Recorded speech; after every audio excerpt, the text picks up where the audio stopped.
సరి అయిన ప్రశ్నకు తప్పుడు సమాధానమే మతం అంటాడు మార్క్స్. సరి అయిన ప్రశ్నకు తప్పుడు సమాధానమే మతం. నీ ప్రశ్న ఎప్పుడు సరిగ్గానే ఉంటుంది. పగలెట్టొస్తుంది, సూర్యుడు అనే దేవుడు బయటికి రాబట్టి తప్పుడు సమాధానం. వర్షం ఎందుకు వస్తుంది? వరుణదేవుడు కురిపిస్తున్నాడు, తప్పుడు వర్షం ఎందుకు వస్తుంది?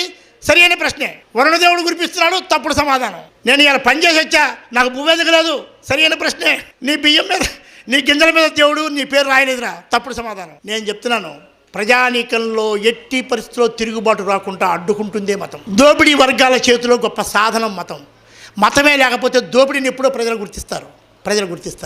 కులమే లేకపోతే, భారతదేశంలో కులమే లేకపోతే 90% ఉన్నటువంటి పీడిత వర్గాలు యుద్ధం కూడా చేయాల్సిన పని లేదు. తమ ఓట్లు తమ వేసుకుంటే చాలు. మీకు ఒక విషయం చెప్తా, ప్రజాస్వామ్యం వచ్చింది, రాజ్యాధికారం ఓట్ల ద్వారా పొందే అవకాశం కూడా వచ్చింది.